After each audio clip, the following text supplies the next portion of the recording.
Min-hee, like Job, lost everything: husband, child, health, freedom, hope even.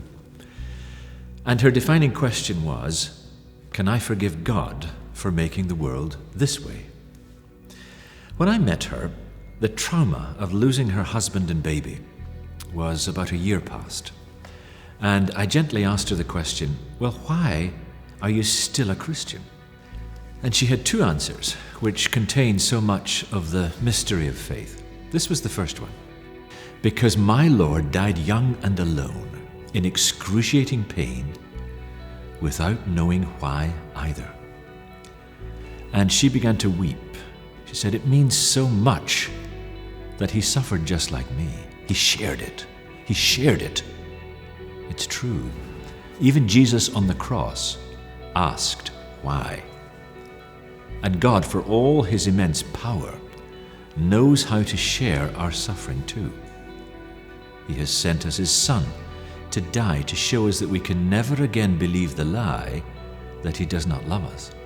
We can always be sure we are the objects of his tender love because he came. And in a sense, that's a comfort that was not available to Job, but it is to us. Here was her second answer, and this is classic Job. She said, because I have gradually come to see that God's care is everywhere in the world if I can see past my own suffering. And she gestured to the Christian family who were nursing her and sheltering her at great risk to themselves, because the Chinese authorities required every North Korean refugee to be turned in and sent back. And this family refused, hiding her, even though it would mean great trouble for themselves. And she said, they are the grace of God filling up the world when I could at last see past my own suffering. Suffering is hard to take, but it becomes harder when we shrink it down to our cancer, our pain, our loss. And God is the lifter up of our head. Look at the whole world, he whispers. See all these gifts and wonders, these stars, these flowers, these clouds, these animals, and be assured that since I care for all this, why would I not also care for you? And Min-hee was seeing a miracle that led to one of the world's least reported and most amazing revivals. Tens of thousands of North Koreans poured into China during the famine of the late 90s. Most were not Christians. There were very few left after generations of atheistic persecution. Those North Koreans who stumbled into non-Christian Chinese homes were turned into the police, sent back and imprisoned or killed. But those North Koreans who stumbled into Christian homes and churches had a very different reception. They were befriended and protected. And they would ask their Christian hosts, why are you taking such risks to shelter strangers such as us? And they would hear the same reply again and again, because Christ has shown us to treat everyone as infinitely precious. It is more important to show the love of Christ than to be safe. And so thousands became Christians as a result of this faith-filled hospitality, and later went back into the country to share the faith with others, knowing the secret life they would have to lead. And so now the number of Christians in North Korea is thought to be between 200 and 400,000, a vast number compared to 20 years ago. God brought a harvest out of a famine. Of course, Min-hee still felt pain from her loss. The causes of her suffering were not taken away. Neither did God give her an answer to why he didn't save her husband and her child. But she took her questions to him and entrusted the mystery of her suffering to him, and God came close to her. And it was enough to keep going on with. You could say God gives us replies rather than answers to the mystery of suffering. Just like he did for Min-hee, just like he did for Job. And those replies make all the difference. If God speaks to the person with the questions, it's interesting that God uses questions to speak back, well over 60 of them. And yet underneath, they're all asking the same question. Whose world is this anyway? Who's this world for? You or me? And when we answer that, the content of the speeches starts to make sense. God's world is going to remain wonderfully mysterious, and that mystery is going to come to us not as an agony or a frustration, but as a comfort. There are really two speeches, one that goes from chapter 38 and 39, and there's another one in chapter 40 and 41.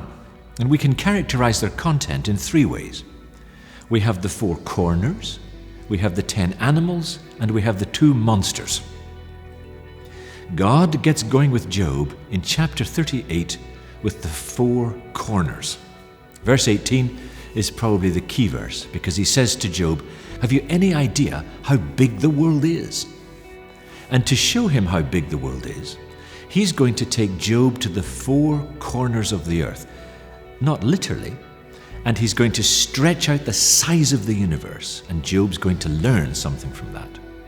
So the first corner is to the foundations of the earth. That's verses 4 to 7 in chapter 38. God asks, what supports the earth's foundations, and who laid its cornerstone as the morning stars sang together and all the angels shouted for joy? In other words, were you there at the beginning of creation when it all started? When the pillars of the earth were put in place? Were you there? And then he takes him to the waters of the sea. This is the second corner from verses 8 to 11. And of course, in the ancient world, the sea is this massive force that's threatening to overwhelm you all the time. The big monsters live in the sea. And God says, who kept the sea inside its boundaries as it burst from inside its womb? In other words, God controls the sea too. Then he takes him up to the heavens. In verse 12 to 15, have you ever commanded the morning to appear and caused the dawn to rise in the east? Well, of course Job hasn't. But you see what God is doing. He's stretching out the world. Then he takes him to the depths of the underworld in verses 16 and 17. Do you know where the gates of death are located? Have you seen the gates of utter gloom, where the void is, where the dark is, where Sheol is? And so light, death, stars, deepest sea, God stretches out the size of the cosmos. And what's he saying to Job? He's saying, this is not a world that's built to human scale. It's just a simple point. The French philosopher Jean-Paul Sartre used to say, here's the problem with life. Life is like going into a play that's already started. It's underway, you're trying to figure out the plot, and you don't get very far. Maybe you start to get some clue, and suddenly you have to leave. He said, that's life. What a mess. Now God would say, why is that a problem? Because it's not your play. In fact, you're not the audience. I'm the audience. You've got a few lines, you walk on, you walk off. I'm the audience. I'm the playwright.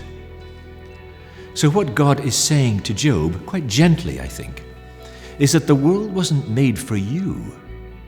It was made for me. Look at the size of it. So only God knows how it works, how it coheres, how it brings glory to himself.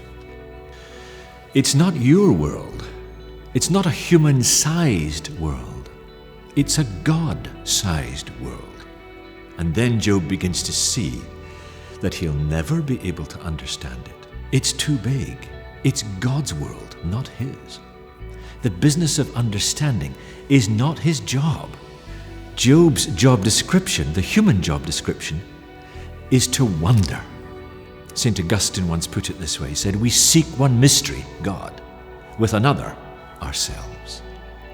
And accepting the mystery of it all, we can take our place as the creature. The failure to accept that we are creatures and not the Creator is the source of all our unhappiness as human beings. Perhaps these great mysterious questions of God are meant to say, You're looking too much through the microscope of the self. Look through the telescopes of the Spirit instead.